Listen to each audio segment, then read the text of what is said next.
Muchas gracias, Cayetano, y bienvenido a Asturias. Muchas gracias a vosotros, es un honor estar aquí. ¿Qué recuerdos tienes de tu infancia, de esos primeros años? Cuéntanos un poco. Bueno, tuvimos una infancia difícil, la verdad, muy diferente a lo que la gente se imagina. Yo creo que la falta de mi padre fue una pieza pues que produjo mucha inseguridad y mucha, digamos, incertidumbre entre todos nosotros y a mi madre también, porque se quedó sola ante un imperio, ante una responsabilidad que le había dado su padre muy jovencita. Ella la habían educado también, ella no tuvo madre porque se murió muy joven y además 2 años antes de morir ya no la dejaba acercarse porque tenía tuberculosis. Y entonces, sobre todo Fernando y yo vivimos un poquito entre dos épocas, ¿no? Los 3 mayores, el tercero tenía 18 años cuando mi padre murió y por lo menos entendió el sentido de la educación que les habían otorgado en esa parte de la vida que hasta los 18 es un poco la formación, ¿no? Es la base de un ser humano, ¿no? A partir de ahí ya eres adulto. Fernando y yo nos quedamos un poco entre dos épocas. Mi hermana Eugenia siempre estuvo muy cerca de mi madre, nació mi hermana y mi madre pues acogió a la única niña lógicamente y ella pues representaba lo que ella tenía como misión en la vida, que es ser duquesa de Alba y llevar todo ese imperio adelante, ¿no?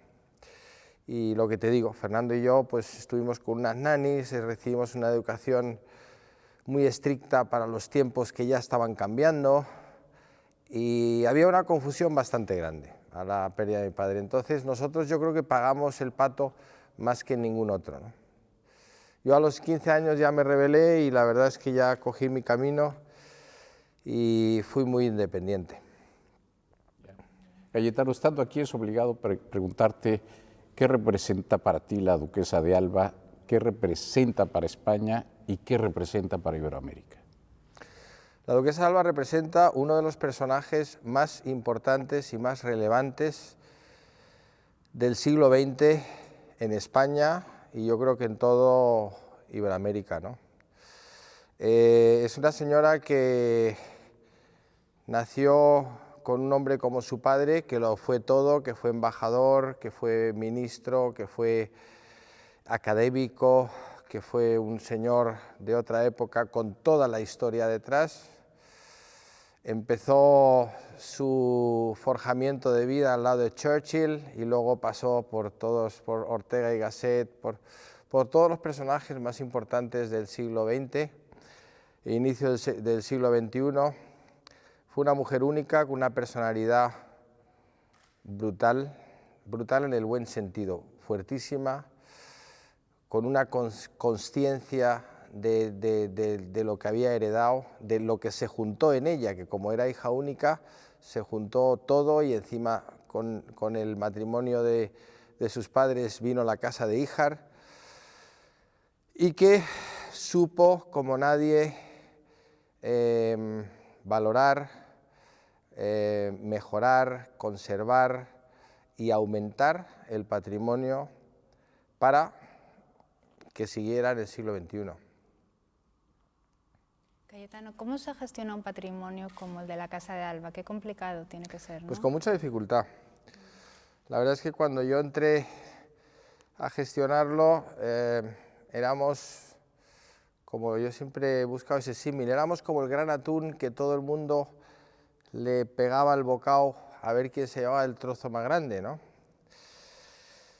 Ayuntamientos, diputaciones, sindicatos, trabajadores, proveedores, etcétera. Todo el mundo se pensaba que la Casa de Alba tenía una máquina de hacer dinero, porque tenía un patrimonio que yo creo que poca gente en el mundo ha traído hasta que ya se ha repartido bastante, pero vamos, lo que ostentaba mi madre. Y entonces, pues era un asalto generalizado y general de todo el mundo. O sea, cuando yo entré, los fontaneros tapaban un agujero aquí, lo abrían en el otro lado, pero vivían en el palacio, los fontaneros, los carpinteros, los tapiceros, los anticuarios de Madrid para abajo. O sea, es que no te lo puedes ni imaginar el chorreo que había ahí. Claro, mi madre era como una emperatriz, en ese sentido, ella no, lo que quería es tenerlo todo impecable, todo mejor, ya no cabía una pieza, ya no cabía nada. Yo siempre le decía, digo, mamá, si te dan un palacio vacío, lo llenas en una semana. ¿Sabes? Claro, pues todo eso, parar todo eso, cambiar todo eso, y todo eso supuso pues un desequilibrio muy grande, mantenerlo todo magníficamente bien, pero un desequilibrio muy grande en el aspecto económico. Yeah. Bueno, Cayetano, soy mexicano y te tengo que preguntar, ¿tus hijos se consideran mexicanos? ¿Parte de ellos es mexicana o no?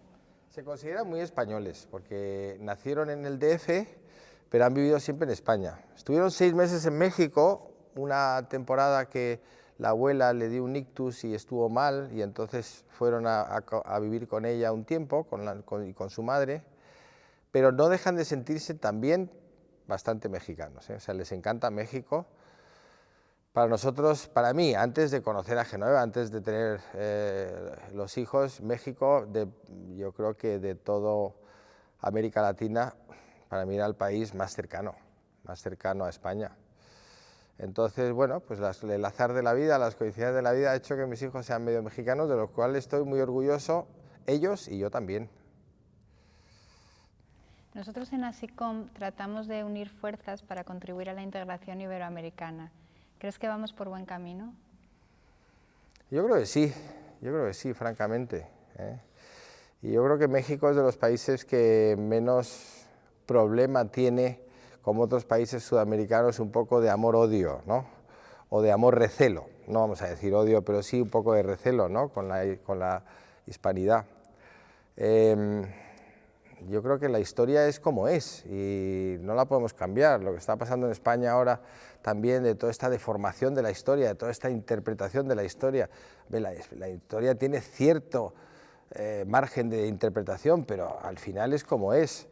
Entonces es muy bonita la historia que tiene España con toda Iberoamérica. Pues vamos a coger todo lo positivo, que para mí es el 80%, que en toda colonización, que en toda guerra, que en toda usurpación de territorio, que en todo cambio hay muertes, hay desastres, hay unas transiciones, sí, pero bueno, eso pasa en todas partes, siempre que hay una transición, siempre que hay un cambio, siempre que hay una novedad, ¿sabes lo que te voy a decir? En todas.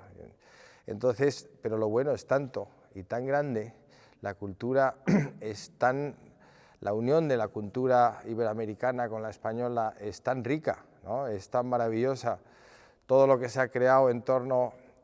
Yo creo que todavía en España también no lo sabemos aprovechar suficientemente bien.